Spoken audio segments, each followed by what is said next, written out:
KX News Storm Team.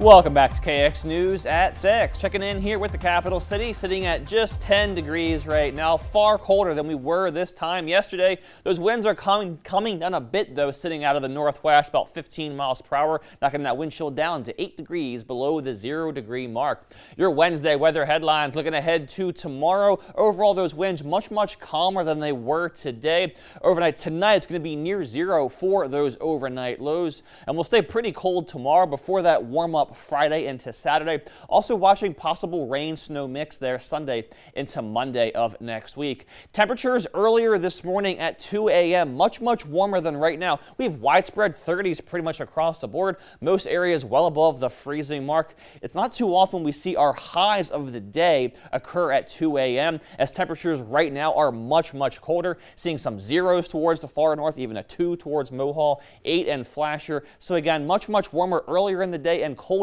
as the day went on. Just shows you the power of that cold front that worked its way through earlier in the day. Winds are calming down quite a bit though. Not really seeing any gusts anymore out towards the west, even towards Garrison and Minot coming down a bit. Still seeing some 30s though back towards the far east. So those winds are knocking our wind chills down to below zero once again, particularly in our far eastern locations. Seeing a 20 below in Medina right now, 19 below for Harvey, same for the Turtle Mountains, 18 below up towards the north central location. So quite cold once again right now. So why was it so windy today? We had this area of strong low pressure over the Great Lakes, area of strong high pressure off towards our west. So we're kind of in the middle of the two of those systems right now, giving us this really tight pressure gradient across our state, giving us those strong winds that we saw earlier in the day. Wind chill forecast by 1:30 tomorrow afternoon, still below zero back towards the east, maybe slightly warmer out towards the west, seeing some positive values at least. But again, we do get much warmer once we get through tomorrow. Here is your temperature forecast for the next 3 days. Tomorrow, sitting in those 20s for the most part.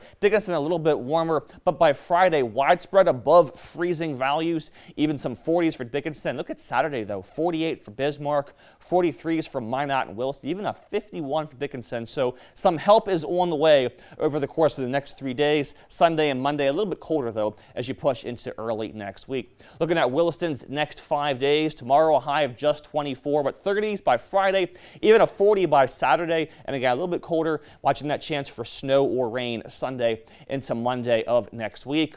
Dickinson tomorrow 31, 51 though by the time we get to Saturday. It might be the last time you see a 50 on this graphic for the rest of the year, or the winter I should say. A bit colder by Monday and Tuesday as well. Looking at Minot's next 7 days, tomorrow a high of 21, so a little bit colder for us on Thursday. Fortunately, those winds do calm down a bit for us. Then by Saturday 43, and then 20s by the time we get into Monday, Tuesday, and Wednesday of next week. And Bismarck's next 7 days, 20 tomorrow, 48 by Saturday. Could we hit a 50? We'll see what happens. Overnight lows not too shabby either, 20s and 30s over the weekend. Some highs just in those 20s though as you push into next week. Kiara? I'm going to sound like a complainer, but that wind sends me into a blind rage. Please turn it off, Kenny. Yeah, it's turning off for tomorrow, I promise. Thank you. Well, that's good news. Yeah, that is good news. Yeah. Coming up next in sports, it was just their first season, but the Minot North football team had a few players earn All-State